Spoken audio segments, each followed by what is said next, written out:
This is the chairman and the artist, where vision meets creation. Let's talk. Poetry, that's what we're witness that I'm doing this right. So, welcome back, everybody. This is Rafael from the chairman and the artist. We're out here in Colorado, Bullhead City bike run. What is it, the Laughlin Run? It's the Bullhead City. Bullhead City run now. The Bullhead Yeah. City Run, huh? Because we got chased out of Laughlin. No more over here. Don't even come over here, motherfucker. But anyway, we're out here, and we got a couple of tattoo gentlemen that have been in the industry for a while. So we're gonna see what kind of. I get to find out some more shit about these fuckers. The shenanigans. We get to know the shenanigans. Introduce yourself if you don't mind, homie. I'm Ron, Realistic Tattoo out in 29 Palms. What about you, homie? Tommy Gunn from Number One Smoking Guns Tattoos in Yucca Valley, California. Okay. Excuse my throat. Having a little bit of problem. What happened? You were just talking. He just enjoyed a choke. Do a little DJJ and MMA on the side, just got took out, like that. Oh, that kind of choke. Yeah. Oh, okay. Yeah. So, how long you guys been doing this run, or what's the history? I've been tattooing 31 years. 31 years. Yeah. Yeah. I just started. What's I started by walking into Catfish Carl's shop and getting tattooed by him and convincing him I wanted to be a tattooer. So that was your first experience with That was tattooing? it was second. I used to go into Colonel Todd's shop because he was out in 29 Palms also, and just kind of hang out with friends that were getting tattooed and kind of enjoying that experience of stuff. And then, Carl moved shops, and I eventually got tattooed by Carl. And then, the rest is history. Yeah. Once a bug bites you, That's it. Yeah. Yeah. I usually tell people you have a better chance with heroin. Yeah, right. Yeah. This way you can't quit. Right. And it has the same flow, too, Yeah. What about you, mister? When did you get started? My first tattoo, 12 years old, Shit. got, grounded for 6 months, played hell. Okay. Came back with a vengeance when I was 18 and old enough, But during that interim, we hit Purdue a couple of times, but Bert Grimm's was always top notch. Every time you went down there, they had an artist there to fulfill your need, But your needs weren't that extravagant like they are now. Oh, yeah. We can customize it to the size, the body part, the angle, the dangle, whatever you want to do. Back then, it was that way on the wall, that price, fuck you, that's it. Yeah. You know what I mean? Yeah. But it was great. And I had ran into Mexican Phil, who actually is Phil Sims, rest in peace. And I thought, hey, that guy's pretty cool, man. He does pretty good work. But the Shaw boys were there and some other people, and I was like, it was all right. Yeah, it was great. I mean, he did, gang of work on me, Mm-hmm. And I asked him for an apprenticeship. That was like 1970, 71. Oh, shit. So it was like $2,000. Well, dude, I just moved from Palm Springs in construction to San Fernando Valley and working at Harley Davidson, Alameda. So it was like, I'm only, making a few dollars. Don't have that. So I just started getting tattoos where I could watch everything he did, everything. Keep poaching. But he's still paying for it. He totally did. Well, I brought girls down. And I said, you want to get a tattoo? You want to see a tattoo being put on? And they do. I said, okay, pay the man, And then I'll stay here and watch. I went in there one time and Colonel Todd was going to tattoo some wings on me, right? And I said, I want the tail wings on it. Oh, we don't have that on the wall. They only had the upsweep ones. So I brought a sticker in there and he drew it on there after he'd done the stencil piece, put the tail wings on there. And they only used bifold, those old damn rough ass papers back then. Oh, yeah. Well, he takes it and goes like that, puts it down. I see a perfect blood image. I said, what's that? He goes, I just want to take a look at it later. It was on the wall next week. Not with blood, right? Yeah. The blood stencil. Yeah.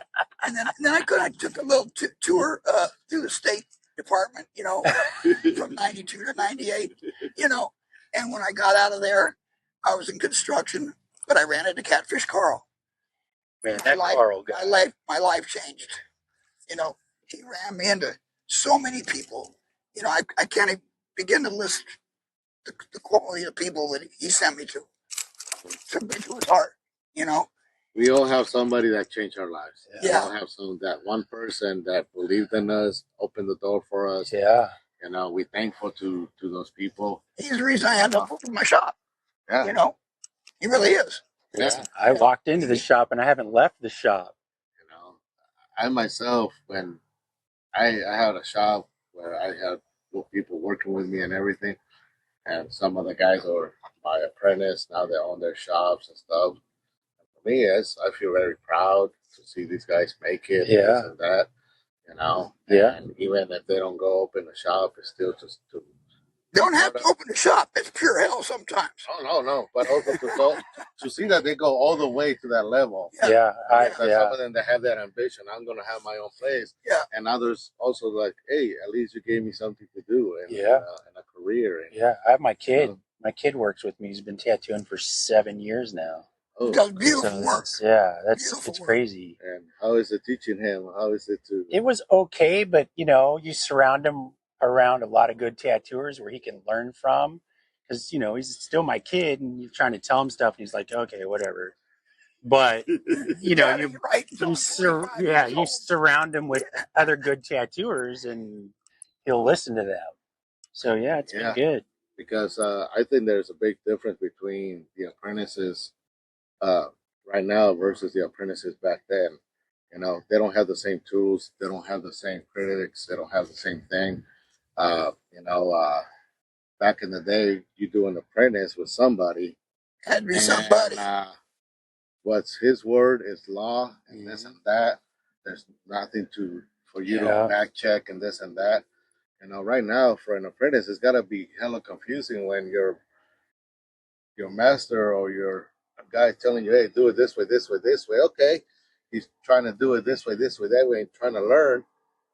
But as he's sitting and having a sandwich and scrolling through his thing, oh, your boss is telling you your shit sucks. Or watching someone do it different on YouTube. Yes, and it's kind of like, which is the fucking right way? Yeah. Is this motherfucker taking my fucking money and taking my advantage of me? Am I one of those fucking? We've been saturated in the industry. Bad teachers. Oh, yeah. Well, I don't even think a lot of kids don't even do apprenticeships or get taught. It's all self-taught. They order that damn dildo over the internet, plug and go. But that's what happened when we were so tied up on our work that we don't realize what's going on in the computer world. Yeah. And in the virtual world, there's a whole different world that just got lost.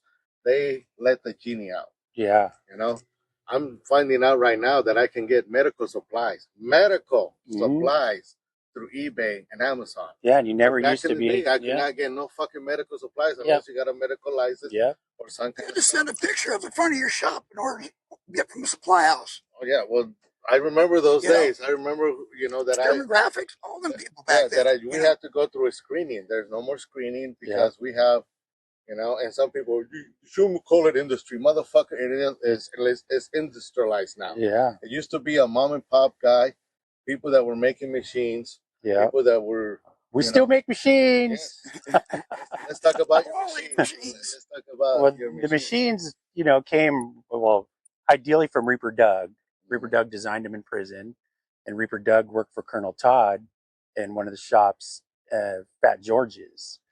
And Todd saw the design and kind of ran with it. And then Todd and Carl, linked up through Rick, and those two traveled all over the United States selling what we make is the Jim Dandies. Okay. So obviously when Todd passed away, Carl kind of carried on that legacy for Todd. Yes, there's Larry Moore, Todd's stepson. But Todd, and Carl were like father and son. They traveled all over the place. So when Todd passed away, Carl kept the Jim Dandies going.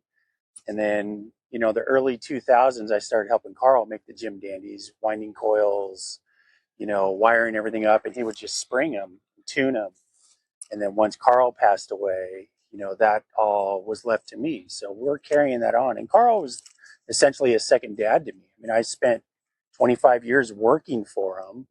And then I've had the shop that I started in and got my first tattoo in. So I've had that shop from Carl for the last 10 years.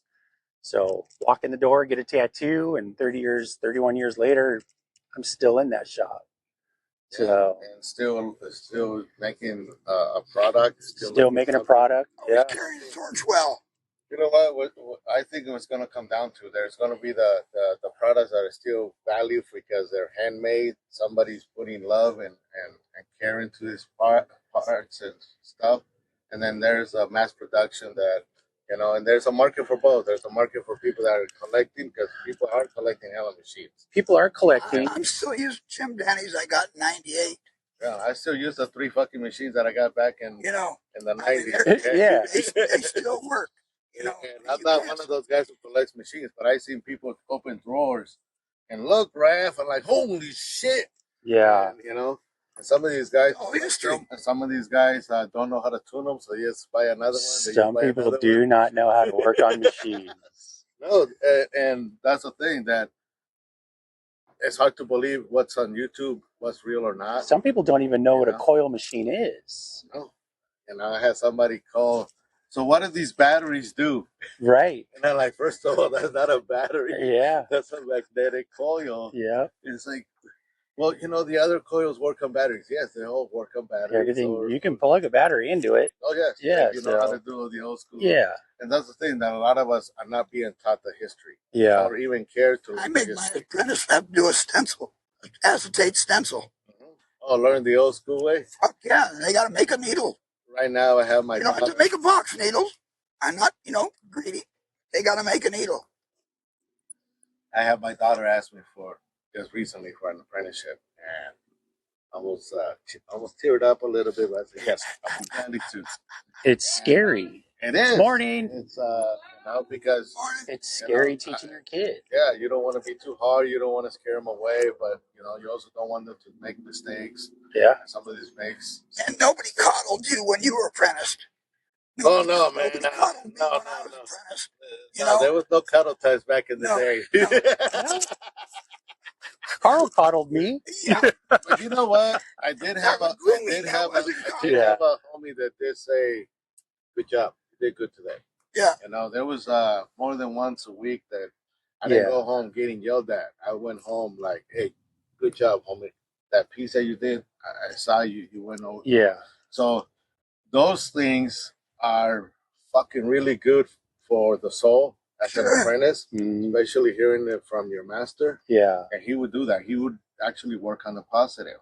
Yeah. He had a method where he says, not everybody's a teacher. Most of us punish our kids when they do bad, but most of us don't reward them when they do good. Yeah. Mine was being able to tattoo them. And so that flip side of that coin. Mm-hmm. You get better attention, negative attention, than you do positive attention. Yeah. Yeah. And I work on the positive. I like positive. I don't like negative. I like to encourage people.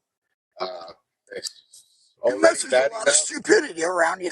No, but it's already bad enough that you as an artist, you're questioning yourself. Yeah. Am I doing this shit? Yeah, right? you're your worst critic. You're your worst critic. Yeah. And then to have somebody else tell you really suck. It's like, oh my God, fucking thank you, man. I just another time. Yeah. It hurts. But, if you're going through it and they say, hey, bro, it's looking good. All right, I should keep going. It's, that little nudge does help. And we already have that low self-esteem. We're walking into eggshells. These guys are... You want no pressure? Yeah, let me see your pressure. I got Rick putting that on me like this, right? Catfish Carl's right here, and Mark Mahoney's right here. Leaning over him. I'm like, oh, holy shit. What's the pressure? Yeah, no pressure on you. Well, just to sit there and not be a vagina. Yeah, but damn. They make you sweat, huh? They make you sweat, huh? All quality icon people, because I got so much respect for them. My homie still makes me sweat. My master still makes me sweat. If he's standing right now, I'll be fucking sweating. Mine's gone. You know what I'm saying? And that's how I respect. Yeah. Like, either it's fear or fuck, man, he's gonna criticize me because this motherfucker criticizes. You're lucky. everything You're and lucky to anything, have them around. you know? I still wish I had mine. Yeah, exactly. I don't have. Well, we kind of broke up, but we still say hi. Yeah. You know, but when I came into the industry, he was hated worldwide. Okay. That's all right. So people strive for that. Yeah. Well, You know?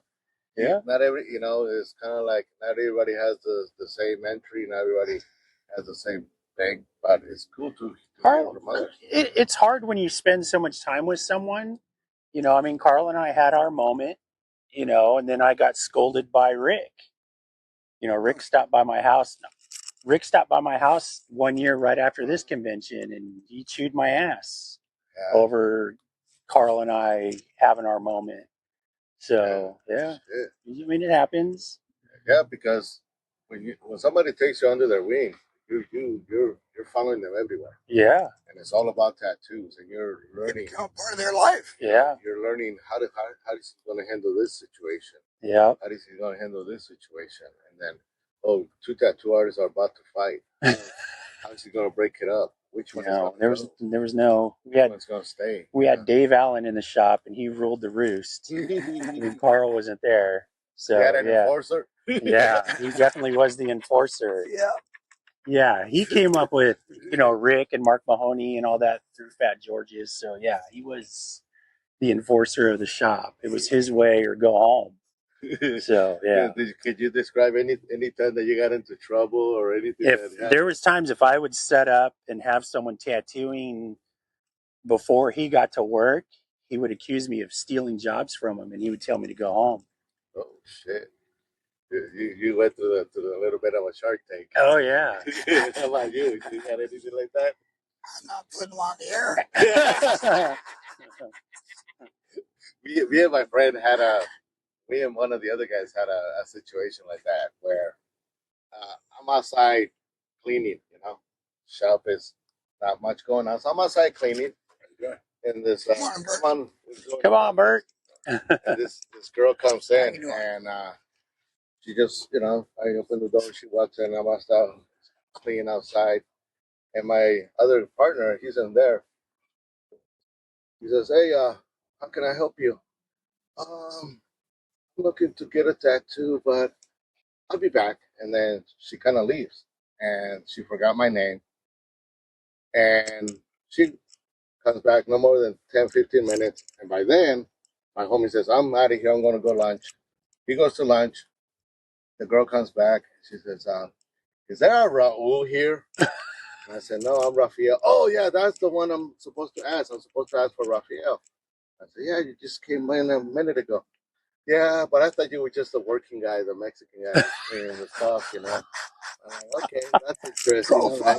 So, I am doing the maintenance, it looks like the maintenance guy, Gotta have a shop clean. Yeah, so I'm doing out there What the maintenance. what level you're at? Cleaning the signs and wiping stuff down. If you have a shop, you gotta clean it. That's right. And then she says, "Look, I want to get this tattoo. My boyfriend got tattooed by you." I said, "Sure, no problem." So it's a little tattoo. I'm tattooing her.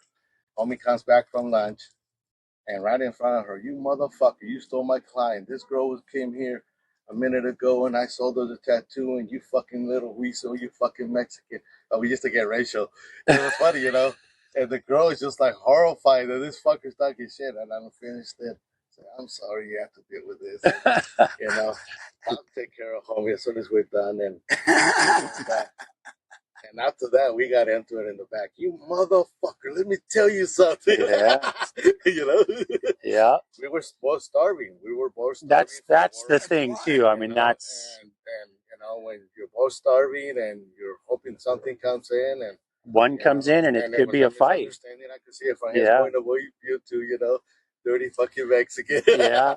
Yeah. If you opened up and you cleaned up, you get the first one. Yeah, and that's how. That's not how it was. I know. But that's just not.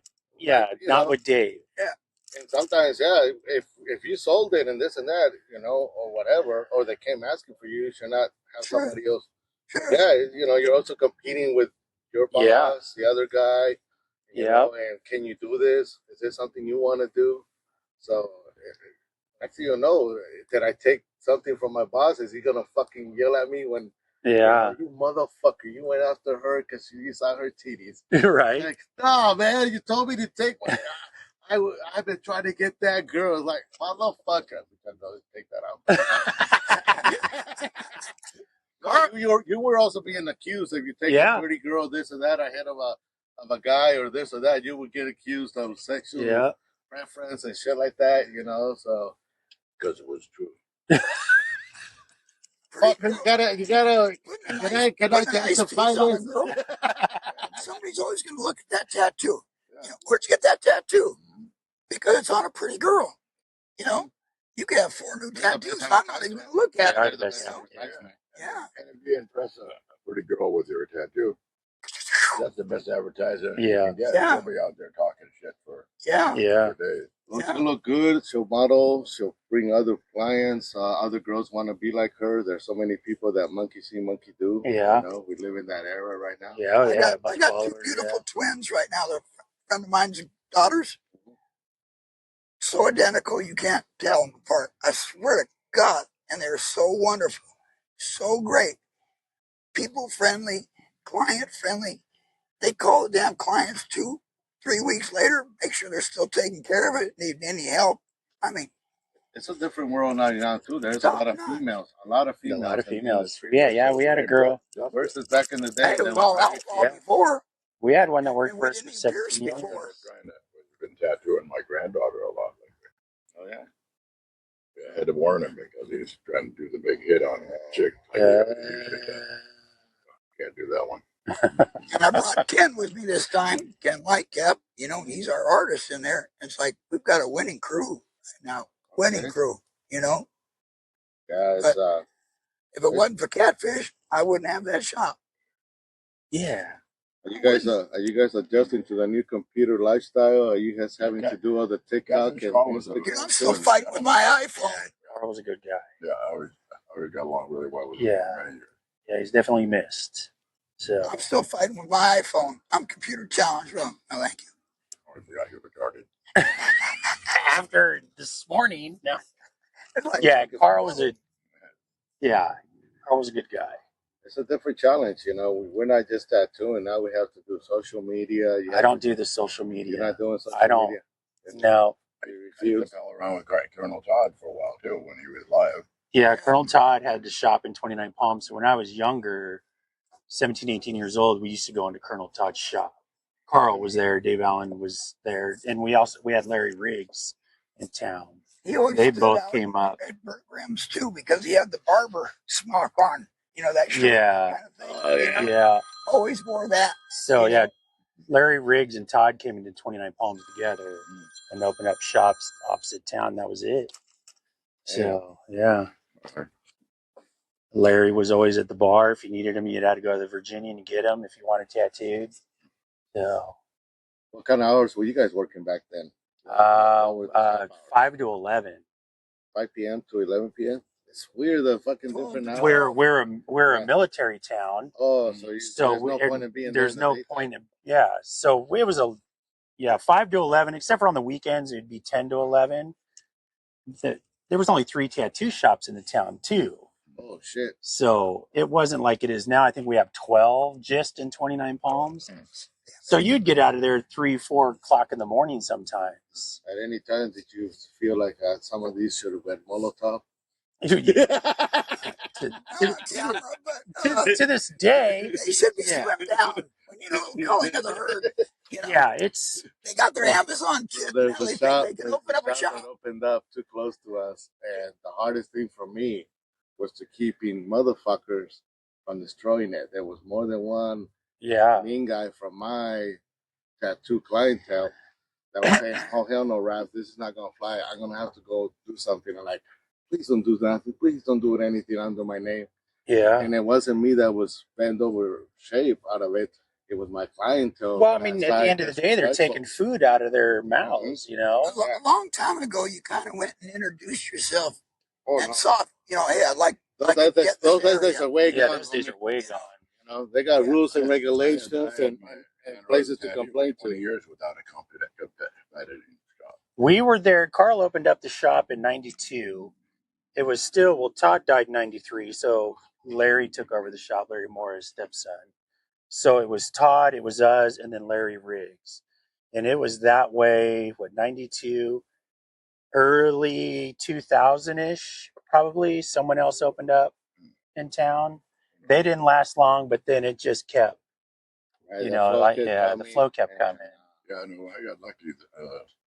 I didn't have any competition until I did the first Tattoos and Blues show. Yeah. And he brought it on. Yeah, you bring it on. I mean, that's the sad thing. Another one, and then, I mean, it was me and a jailhouse tattooer that was Yeah. He never elevated because now how many shops are there? In Santa Rosa, probably 30. Yeah.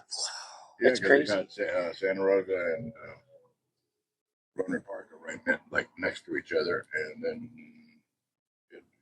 there's tattoo shops all the way up north. Yeah, I mean, we've got 12 and 29. There's one in Joshua Tree, and then 4 or 5 in Yucca now. Oh, at least. And we were 3 from 29 Palms to probably Indio. Yeah. And now there's who knows. I mean, I'd go from Palm Springs all the way to Long Beach to Grams. Yeah, it's we went to San Francisco, Bad Billy and I, to promote the show we're doing in September. And there's 4 shops in Haight-Ashbury, just on Haight-Ashbury. That's crazy. Really? And they're like right around the corner from each other, like one 3 or 4 doors down, another one around the corner. That's how it is. You could walk to all the shops. Yeah. We parked and walked on them all. Yeah. Well, you could do that at the Pike. Well, But where Graham stood out. Yeah, but you had the Navy there. Yeah. I mean, you could do that in the Pike. Yeah. But just 2 doors down, there was that guy. But what did they do in the Pike to each shop, though? Yeah. In the old days, the Pike was, you were lucky to get a tattoo customer because by the time they walked and got to the tattoo shops and went through a couple of those arcade games, they were broke. They're broke. Yeah. They were set to hustle you up, you know. Yeah. It was free or cheap, and then the next thing you know, you owed them your paycheck. Yeah. Crazy, isn't it? Yeah, I got suckered into that. Yeah, I was in the military. We went down there. Army guys, we left there broke. Then you wonder who got the good business. Right. I have a lot of stuff out of Bird Grams. So, social media, how about you? Are you adjusting social media? You know, doing it? I'm computer challenged, so it keeps me safe from having to get into that. You don't lose your man. We do post. I do post stuff, but I'm not becoming a. You're not going there and not even fight. No, I'm not gonna song and dance stuff. Like I post the work, and that's. Join this thing and.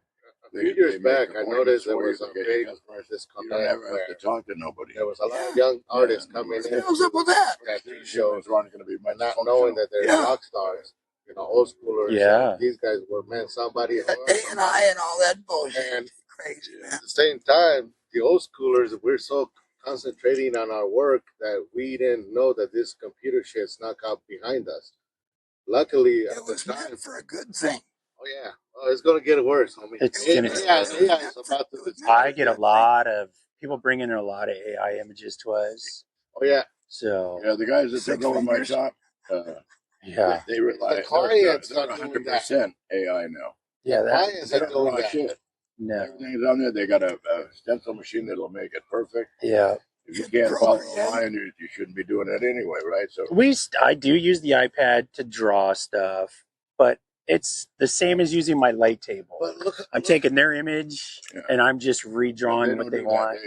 They got things now where they just punch it in there and whatever the customer asks for comes out in 3 versions. That's insane. Perfect. I mean, fucking perfect. No and back in the day, making a stencil was a struggle, and now it's so simple. You can do it all different ways. I know. I've been struggling. We had to make numerous copies of letters just to get the 3 A's. Doing a name. Yeah, remember the old school? And then cut them out. Cut them out. Get your center. Go that way and go that way. Then make sure you got that arc just right. I remember those days. That was a lot of work. A lot of layout work. Because it looks good on the computer doesn't mean you still got to put it on the body. You got to make this challenge the curves or whatever on the body. So that stencil, it's and Yeah, I don't know about you guys, but I honestly have been around long enough to see many tattoos from many countries. And I don't believe that most of 90% of this black and gray shit's going to last more than 10 years. I agree. I think it's going to look like my shirt and your shirt. I agree. Yeah. It's so dark at the beginning. Yeah. And they're using white to bring it out. White hides your mistakes. Yeah. And then, That's right. White becomes this after a while. Yeah. Yeah. And but no one wants to hear that. No, they don't want it. You know, my shit's not going to do that. Well, can't you go over it and black it out and then go back over it with white or something else to make it? Tattoos, That's, you can only fake it so much, and Yeah. time will tell. Yeah. If you didn't do it with the knowing what it's going to look like in the future, then time will tell. It's your name on it. You have to live it. You know, you can only and fake it. we were always taught, would you wear it? But that's what I'm saying. You know? Luckily, I had somebody tell me, "Hey, don't do it this small because I already did it and it looked like this." Yeah. Oh shit! I'm sorry. You know. But no one wants to hear that now with all this. Luckily, the new fine line? Luckily, I had somebody tell me, this is how big this is, how big that. Go by those rules. The distance of the lines, 1/8 of an inch separate, it's gonna last, and this and that. And if you can see it from this distance, it's gonna last. And go by those rules, and you'll be okay. Yeah. And if people don't, when clients come in, I want this, this, and that, and it doesn't fit the rules, I tell them, I don't want to do it. Yeah. I refuse to do it. Well, but I want you to. I know you want. Yeah. And so do I. But it has to be done to my rules. Well, that's like people And, bringing in stuff that they customer's always draw. right, not in my fucking No. life. The customer's not always right, not in my life. Yeah. You came here for my art, and this is how I do my art, and my art has restrictions. Yeah. And I'm going to do it this size. Yeah. You know? That's And if you people like bringing it, in their cool. own design. If you don't like it, fuck off. Straight Yeah. up, I don't need you. I'm sorry, you came for my art. Yeah. You know? Yeah. I don't need you. And they fucking get mad. They, especially back in the day, I'll go somewhere else, they do. And guess what? They come back and they say, you know what? I still don't have one of yours. No, you don't. You have one of homies, and it doesn't look like what you say you was going to. But I'm not saying that homie did wrong either. But I'm telling you, you don't have one of mine. Yeah. And if you want to have my art, I have my fucking discipline. I have somebody who will chew my ass if they see my shit out there. And they're going to fucking call me, text me, or send me a fucking email. And this motherfucker will find a way Yeah. to chew my ass out. You know? Yeah. Are you fucking serious? You're putting this out there? Are you okay with this? Do you have any pride in you? This is the shit that I'm gonna hear from homie. Sounds like Kelly Miller. But why you gotta say the damn? I mean, I'm trying to keep things.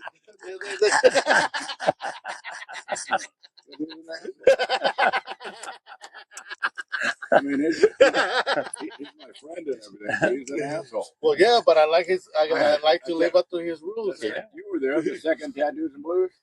I threatened to kick him out because he was making a fuss over people taking photographs of his art when it was on stage. God damn. He was presenting it to win trophies, and he was like a big fucking crybaby, throwing a tantrum about people taking photos. I tell him, hey, listen, if you don't want people to take photos of your shit, it's out there, and in competition, you can take her and take off. Yeah. That was his wife, huh? They were showing all that shit. But anyway, Yeah, hit the road if you don't like it. Sorry. Crazy. I got all these people here. Fuck you. Yeah. Well, when I What came that contest is for. First time I met Kelly, I went up to his shop and he met me with a fucking mag light in his hand. First time I met Rick Walters. At the door, I opened the door and Dad's shop, and he was standing there with this fucking mag light. First time I met Rick Walters, he had a pistol in his hand. Oh, see? It was a different generation. The first time I went asking how to get tattoo colors, I went into a tattoo shop in Reno. And this homie asked, hey, where can I get tattoo supplies for tattoo colors? I said, get the fuck out of here. We don't cater to you motherfuckers, scratchers. Get the fuck out of here. Yeah. Shit. And as I'm walking outside, this tall ass motherfucker kicks me in the ass on the way out. Literally kicks me. So I was like, I got literally kicked out of a shop for asking about ink. Yeah. The funny part, later as I own my shop, the same motherfucker would come to my shop to try and sell tattoo machines.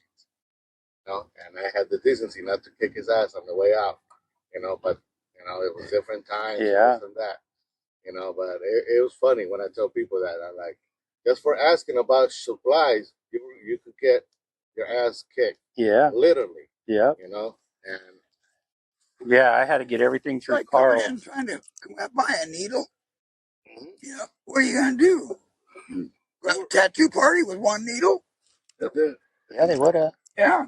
We were ostracized. You know, when the cool thing about Kelly that when people ask, when I first asked him about tattooing, the one thing that Kelly taught me right away before I walked out, he says, "Go get a pressure cooker. I'll teach you how to sterilize out of your house."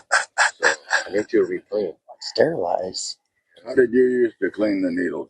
Are you old enough? So we had ultrasonic cleaners at our workstation. And we didn't have those. We didn't even have them in. We were machines would just sit in there until the next client. Okay. You'd rinse them out. How'd you clean your needles? We scrubbed them, soap and water, scrubbed them, ultrasonic cleaner, sterilized. That was down the road. When I first started in '96, we didn't have any of that stuff. You know, I was told, look at the bottom of the needles. If they're shiny, replace them. So they were constantly reused. Yeah, we used them too, but we used to take them and wash them and scrub them. We'd run them, put a little bit of Vaseline on a piece of linen, and run them through the linen and out. And then they just cleaned it between them. Ours just sat in ultrasonic cleaner and you rinsed them. That's how I was taught to do it. And then we, like I say, you put a little bit of Vaseline on them and next customer. Next, yeah. That was before the AIDS and people got to learn about microscopic shit. And as soon as we didn't have any gloves, I spent the first 20 that's what I'm talking about. Yeah. with a cigarette in my mouth. Yeah. And no gloves. Yeah. I remember the We days did that have you went to gloves. the doctor. Covers, bags, this, bags on that. I remember the day you went to the doctor. They didn't wear gloves to check you. No, the wash buckets right here. They wipe down your. You know what drove the We always had rings cup. AIDS. But Yeah. The AIDS scare is what drove people to wear gloves. Yeah. Before that, they were not wearing gloves. Believe it or not. Yeah. And you would go to the hospital. The only time they would wear gloves, they run up. Oh, it's too short. Sit down. But nobody was wearing gloves. No. He used 3 machines. Yeah, gloves were fairly new when I got in. And they were hammering. But yeah, we were teaching people at least how to sterilize with a pressure. Yeah. How to use a We had a hot cooker that Dave would use. It was just would heat, and he would put them in a paper. Dry deal, heat, dry heat autoclave. Yeah, there's 3 kinds of autoclaves. There's When we had started using sterilizers, we had to use steam. We had 2 steams eventually. The state and nobody would allow. Yeah, once the health department stuff got involved, we had to start doing all that stuff. But now they don't even require an autoclave. And back in the day, that's what kept people. Well, because they want them all single use. You know, yeah. So you're not sterilizing your tubes or any of that kind of stuff. Supposedly, I still like steel tubes. I still run steel tubes. I suppose. I think back in the late '80s, Madame Mozaga and I opened up a shop in San Francisco for a short time. Yeah. And the licensing was really easy. The Board of Health didn't even come on and check us. That's funny. Yeah. Paid them the money and boom, that was it. Ours is crazy now. Took me 3 months to open. Took me 3 months to open. Really? We opened her up right away, and then later on, she moved. I moved to Santa Rosa again, and she stayed in San Francisco for a while. She opened up down in the Haight-Ashbury. She had a Victorian. Wow. She did private appointments. She did really well until I got a decent sized earthquake, scared the piss out of her. Yeah. Huh. Yeah, they want floor plans and everything when you open. Yeah, that was a problem. My friend Bad Billy. I made the plan like a normal plan. And he goes, you can't have a wall there. I said, dude, you see it as a line? It says 4-inch. It's a little curb. It's not a damn wall. Oh, the dummy Oriel? Yeah. So it was like. Yeah, my friend Bad Billy, she moved from one place to another, just maybe 8 blocks away. And she had to go through an ordeal. This now. After 20 years, they changed the rules a lot. Even when where the sink is, in relation to the workstation. Steps away. What the fuck? We always had sinks at the workstation. But when I got the shop from Carl, even though it was an established shop, changing everything over to me, I still had to do a floor plan of the shop. Again. Oh shit. We want you to learn the law. Yeah. We want you to learn the law. Well, take over. We want you to learn. We want your money. We want you to be aware how we're gonna fucking Yeah, make right. sure that you run this business the way we want you to run it. Yeah, that's Yeah. it. And you're not just learning tattooing, you're learning politics, you're Yeah. learning city rules, you're learning sign rules. How big of a sign are you allowed to put on your building? Yeah. You know, zoning. I'm pretty sure you guys have to deal with. You can't open around here, motherfucker. You gotta be away from the school, away from the church. Yeah. Yeah. You know, I you have a gotta church be. next door. You gotta I had a be. church next door for a while, Did you? and they called up the town. They go, "You moved into his area. He didn't move into yours." Yeah, we have a church next door. Oh man, like, I had a situation where I was making stickers, so I made stickers for the school district, and the lady that did the deal for me, she says, the school district has a problem. I said, well, what's the problem? They don't want to be related to a tattoo, so they don't want to make the check to you Yeah. because you're a tattoo shop. I said, are you fucking serious? So they're gonna make it to me, then I'm gonna give you the money. That's funny. So just because of the word the tattoo, gal I told you I about, know. that Billy, Uh, her first shop that she had for 20 years, she couldn't use the word tattoo. The city council wouldn't let her use the word. She couldn't use tattoo in her business. so what did she do? It Body was art? Skin gallery. Skin gallery. Yeah, Eh, Bad Billy Skin Gallery for 20 years. that's kind of cool, though. So it's just weird how they ostracized back in the day Yeah. the tattoo, and probably you guys went through the same situation. And was it easy to get a location? You guys just inherited them. I inherited You mine. inherited? How about you? Was it easy for you to get one, or what kind of Created trouble you went? everything. I built everything. I even built the damn shop where I got my apprenticeship, Okay. and it fell, but they didn't know how to completely tattoo.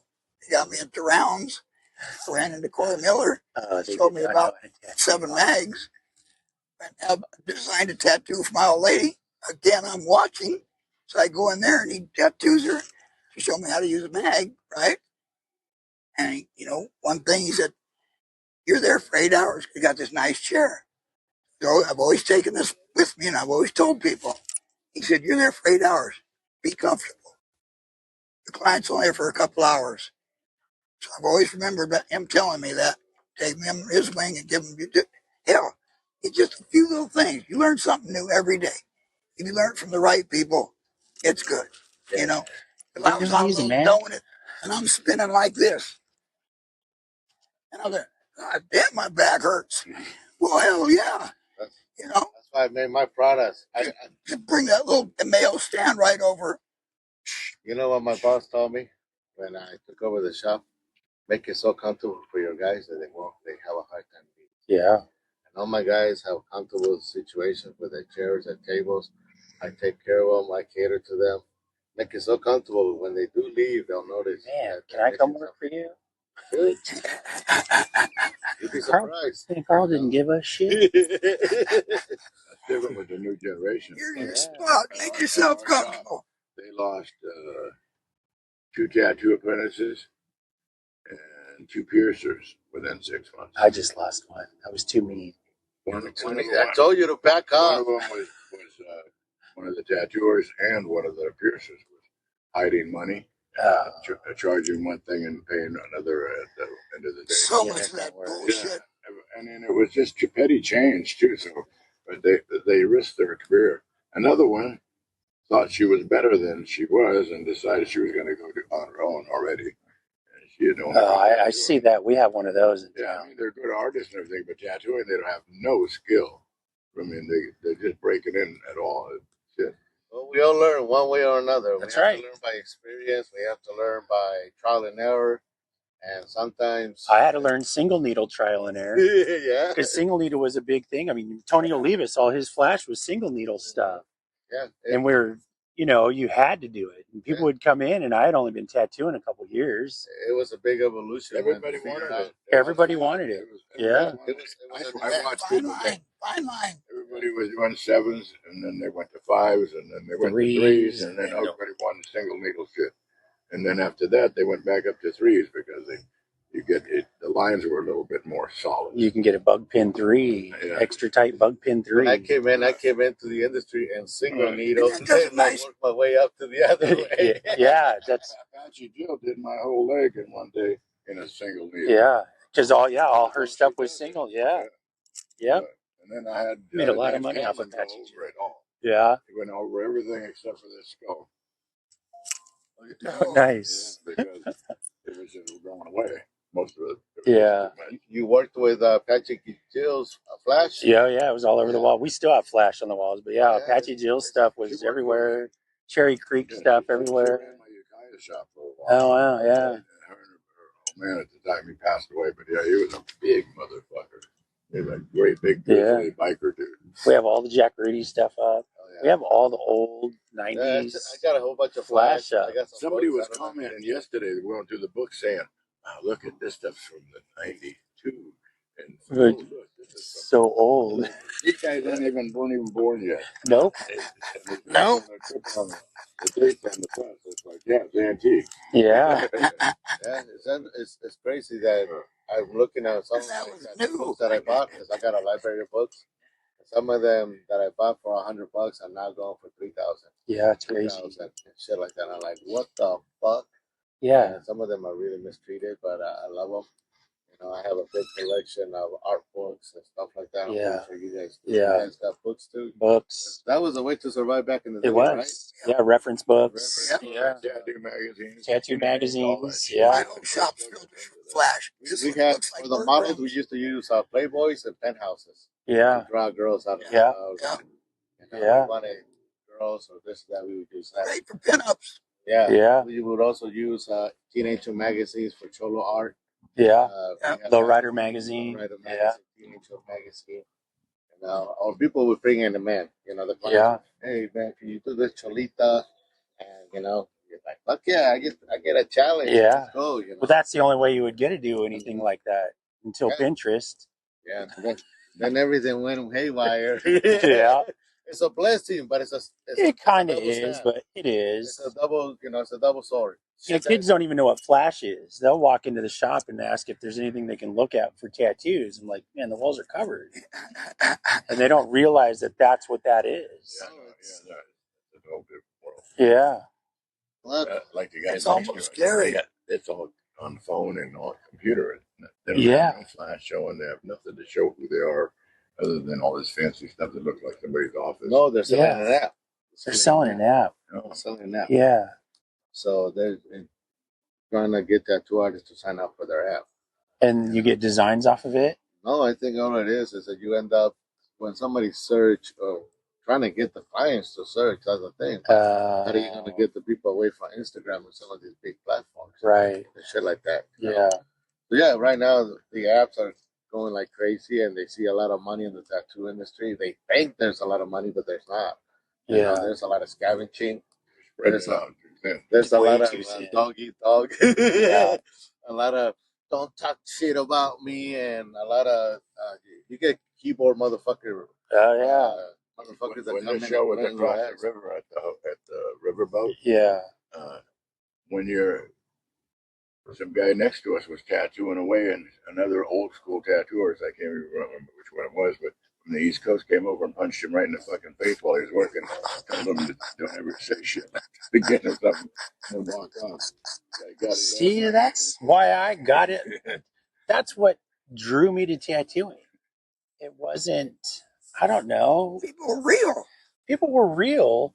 Yeah, and if you were tattooed, like people were like, kick your ass. One in my shop in San Francisco, my friend, one of my apprentices at the time, John Cameron, had put a design on a little skeleton with a wing coming off the side.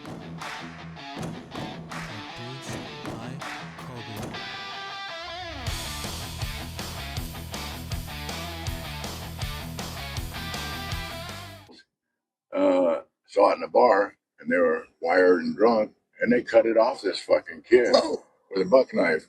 yeah. Then they It was a death ball thing of theirs. They pulled a razor on fucking John. And that was a lot of talking to get that shit settled down. Yeah. But yeah, they left and nobody got hurt, and they knew that it wasn't. And seeing a lot of us tattooers, though, kind of know like fine line of stuff that you should get and shouldn't get. Because we have the skull and winged to tell kids, hey, you know, it's This guy, if somebody's in the wrong mood or too high, this could cause you problems. Yeah. Yeah. wrong place, wrong time could get you in trouble. Diamond with the 1% thing. Yeah. Some kids want to come in and get that. Well, now they're doing it with tattoo or with a little tattoo machine. Me, just as a warning, me myself, I got taken down in the alley more than 3 times by biker gangs. Nice. Or 3 times. Well, shut the fuck up! I had to. You don't learn very fast. These were motherfuckers different. club. That's why they call you. He's a clubber, so clubs. No, okay. These were fucking gangs, asshole, because they ganged up on me.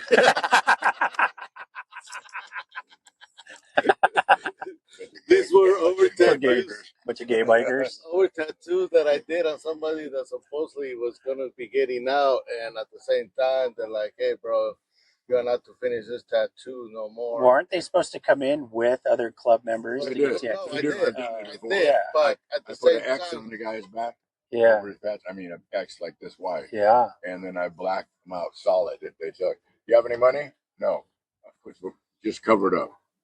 That's because you weren't going to get paid. Yeah. Simple as that. but the problem is that they were trying to get me to do a big cover up, and within a month, it's like, dude, I don't have the time, and I can't get him in that quick, and this and that. So you either need to cut it off, and also please screen your guys better next time, because I hate to cover up my shit that I do. Yeah. But yeah, I'll be glad to cover it up, and I'll keep my distance from this motherfucker because it looks like something's gonna happen.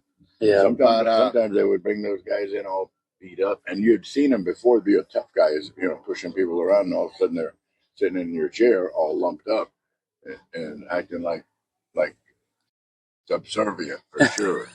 And put anything on it. Well, mind somebody, goddammit. Yeah, that's it. Now some of them have back pieces and have chest pieces. Yeah.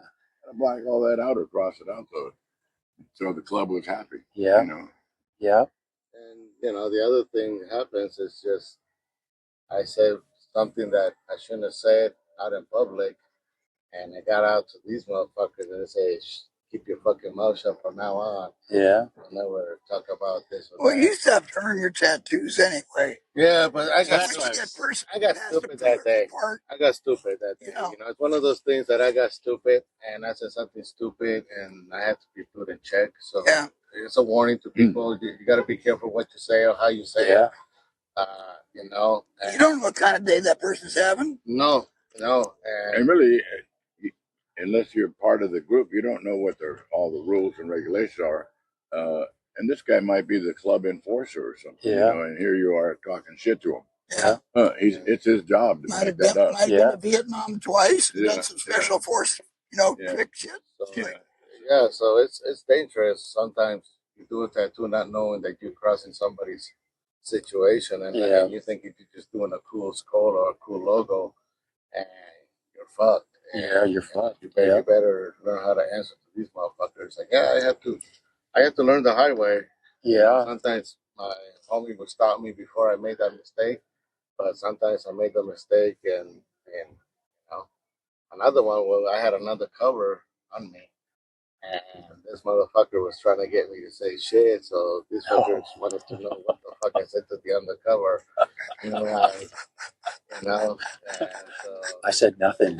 No, the thing was, they thought that homie was a cool guy, and I go, he's a cop, right? And they're like, what?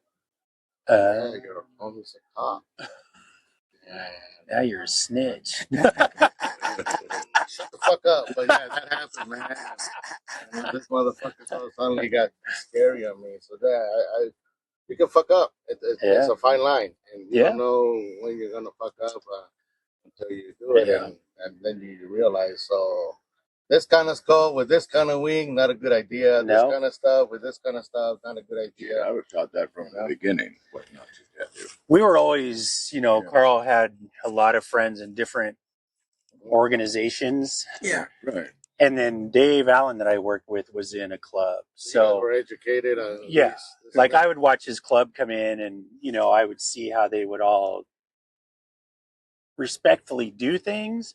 If one of them got something related to the club, another club member had to be there.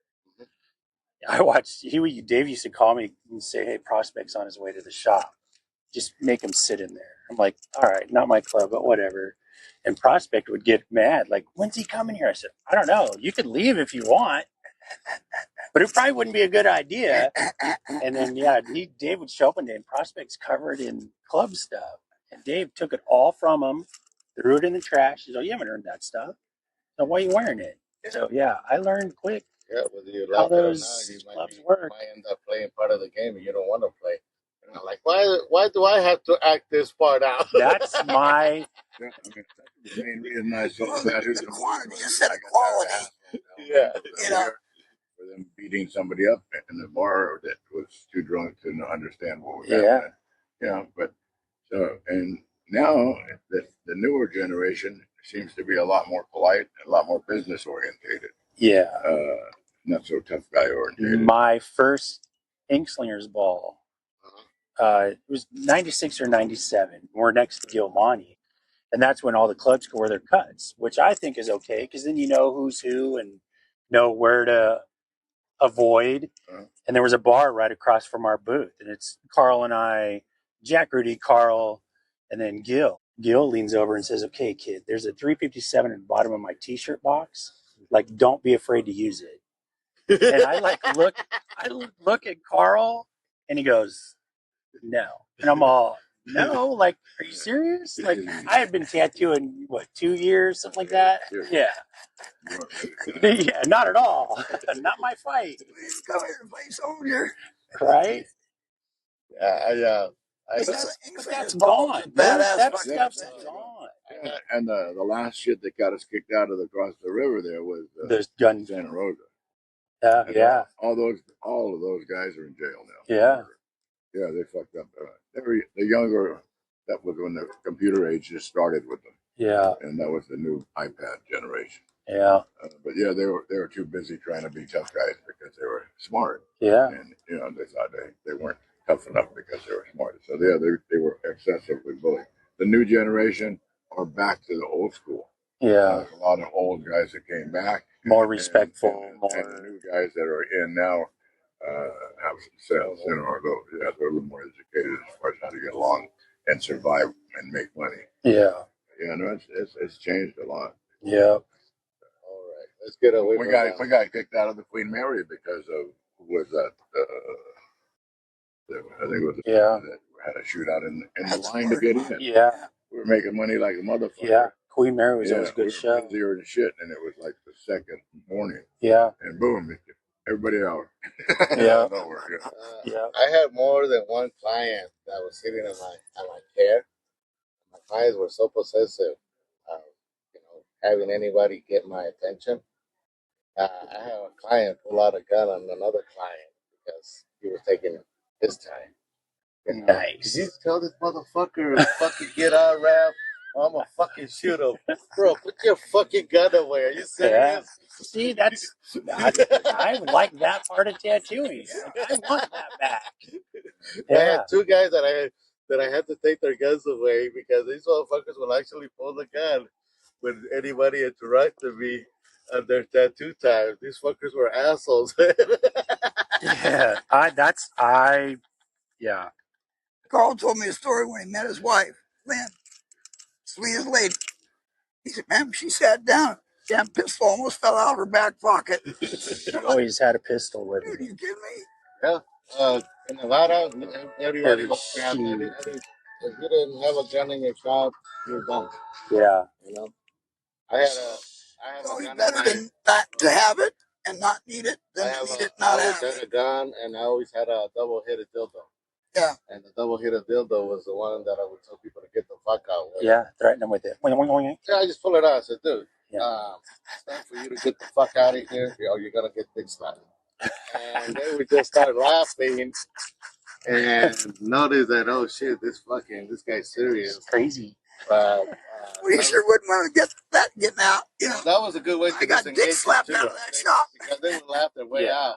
But also knowing that, oh shit, this fucker does have a weapon. Yeah. And it's a fucking dildo. How am I going to explain to people that I got dick slapped? Yeah. So that was a good way to disengage it and get him out.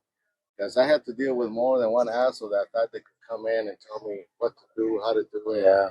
And do it right now, motherfucker. I got the money, I got the time. And I said, well, I'm not going to do it, and I don't want to do it. And fuck you, motherfucker. Fuck me. Let me get my little fucking double-headed guy. And then the other one was a gun. And once I got the gun, it was not a good idea. Not a good idea. I have one from Lynn. It's the little Derringer, little 22 double shot. It sits in my drawer. Everybody laughs at it, but hey, takes care of business. it's right. Yeah, once in a It while, only takes 122 round. Yeah. once in a while, we had to pull out the guns because there was always somebody out there that, got too drunk. Yeah. We had more than one jealous husband, got mad. See, I like those days. Yeah. I like those days. Yeah. That's We had damn a rule: human. don't ever come in through a back door. You will be met with a 357. Yeah. We'll meet you with a 357 in the back door. Yeah. We had a rule: if you come in through the back door, and those who that came in through the back door, they were privileged. In other words, they're like, that guy just came. Yeah, we know him. Right. Okay, because you told me. We have met people. We told them, you're either gonna catch me jerking off or fucking 357 in your face. So this is not the entry, the front door. Yeah. And that was straight out. We tell them, really? Yeah, you're gonna either catch me with my hand on my dick or 357 in my hand. Yeah. One of the two, motherfucker. So please do not interrupt my time by coming into the back door. Yeah. All right, I think we're gonna stop right here. I think we had some good stories. We'll cut out some of the names. It was a real pleasure. Thank you. We don't get these guys sending. And we did not allow you to use our names and codes. Yeah. Yes. Those are just tattoo stories that we have to deal with. That's it. Yeah. That's part of the game. And there's so many of us dropping off. And there's that part of history. Well, that's why I want to record it. Yeah. Motherfuckers that buy that kit. I want you to People that buy the kit, they think they're all about that. The box of chips. It's like, you know nothing about history. I mean, we have people come by the booth. I'm pretty sure the names that you guys like, what are those damn? somebody is What are those Google things? them and find out who these guys are, and that's what we want to do is entice people to research. Yeah. History. In case for those of us, some of us, not They everybody. don't even know what some of those Not machines everybody are. not everybody is interested in the history. But some of us sooner or later get bored, and where does this come from, and why were these tools called this and that? There is history, and there is an explanation for this name and that name and all that. Yeah. And that's the reason I do the podcast. Yeah. It's awesome. Document me, you. We don't have magazines anymore. That was the way to document. Yeah. And TikTok is not a good. It's cool, but you're seeing somebody acting A it split out second. or making something up. Is it real? Is it not? Is this? So I like to find out what happened. Yeah. What kind of shit happened to you guys. Yeah. Trials and tribulations. Good times. Oh, I've got some good ones, but good times. All right, homies. See you guys later.